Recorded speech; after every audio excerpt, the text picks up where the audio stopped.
Hey y'all, welcome to Introduction to Law, LA 201 online.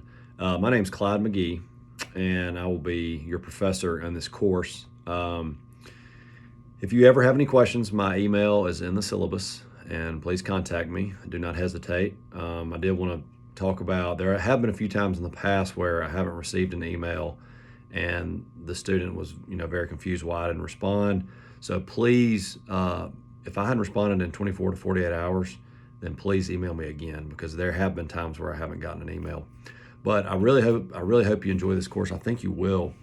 You're going to get a broad overview of law. We're going to talk about multiple different topics in the law, contracts, torts, criminal. So I actually practice criminal law. I'll talk about that more later, but I'm at the U.S. Attorney's Office. I'm an assistant U.S. attorney. I'm a prosecutor, and so I prosecute federal crimes. So there will be a pretty good focus on criminal law in this course. There we have two modules. One's criminal procedure and one's criminal, just regular criminal law. So we'll go over those in extensive detail. I want to talk about a few expectations of you. So we have discussion forums, and that is essentially the way that I check attendance. Okay, so obviously in an online course we don't have attendance, right? So you'll have discussion forums. You need to post at least 3 times on the discussion forum. Okay, the first post is due by Wednesday.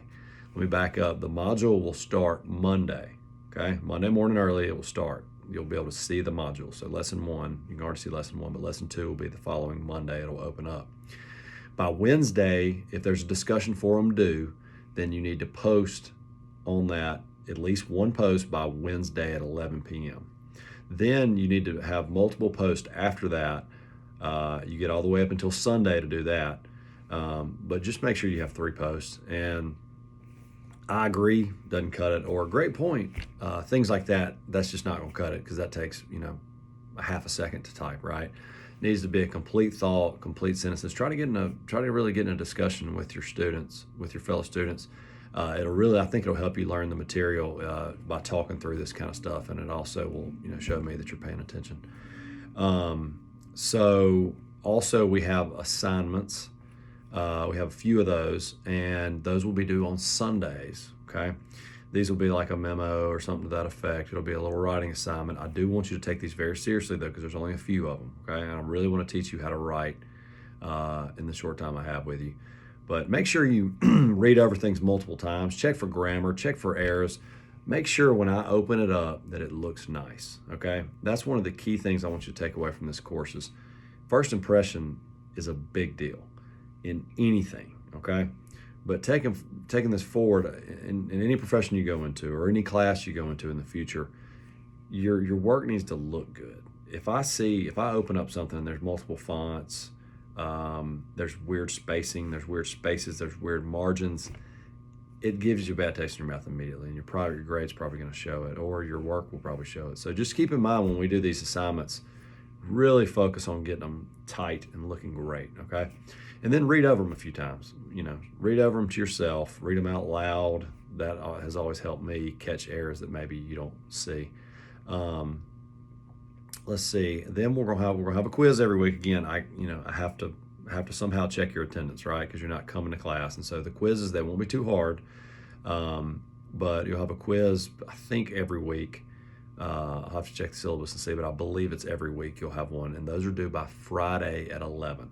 Okay, so at some point between Monday morning and Friday at 11, you need to be taking that quiz. Okay, and it'll guide you through it'll show you which materials you need to read and what you need to focus on. If I post a video, there's probably going to be a question from it. Okay, if I took the time to make a video, then there's probably going to be a question in the quiz. We will have at this point a midterm examination. The plan is at this point that it will be open book and open notes. Okay, now it will be time sensitive, so I don't want you just to think, oh well, I'm not going to study.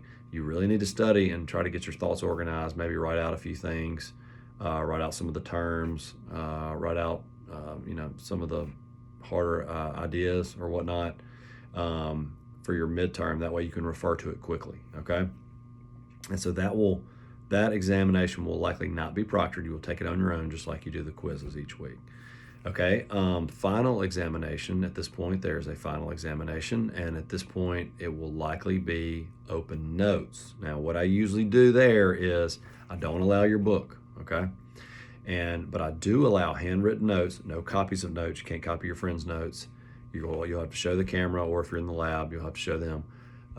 You'll have to show them the notes, and they will make sure, or I will make sure on the camera that they are handwritten and they're not copies of someone else's notes, okay? 8.5 by 11 piece of paper, just a normal piece of paper. You can have multiple pages, that's fine, front and back, whatever you need to do, but they have to be handwritten. They cannot be typed, okay? And you cannot have your book, okay? So don't have your book anywhere. If you're on video, don't have it anywhere in front of you, and don't take it to the lab if you're going to the lab to take it, okay? If you have any questions, please let me know. There's going to be the first module is a little bit longer than normal, but just bear with me. We try to sandwich those chapters into one just to kind of keep things moving and to make the modules be equally spread out across the whole year. So don't get too discouraged with the first one. Just get a good summary of the chapters posted. Keep this in mind throughout, okay? There's a big difference between civil law and criminal law, okay? Civil law involves like lawsuits. Like if a slip and fall in a store and I sue you, I'm the plaintiff, you're the defendant. If I win, then you are held liable. You will have to pay money to me, okay? If the defendant wins, then there will be no money paid, right? Criminal law is different. Criminal law, you have a prosecutor or the government or the state prosecuting a defendant. If the defendant loses, he is found guilty, okay? So keep in mind, going back to civil, in a lawsuit, no one is guilty, okay? They're found liable. In criminal, you are found guilty, okay? Or not guilty, right? So just keep those things in mind. Just don't want you to get confused with civil and criminal law, because it really is something that people get confused about a lot. But make sure when you email me to put the class, LA 201, because I'm teaching other classes, and so I want to make sure and keep up with which class goes with which student. But thank you so much, and please let me know if I can help you.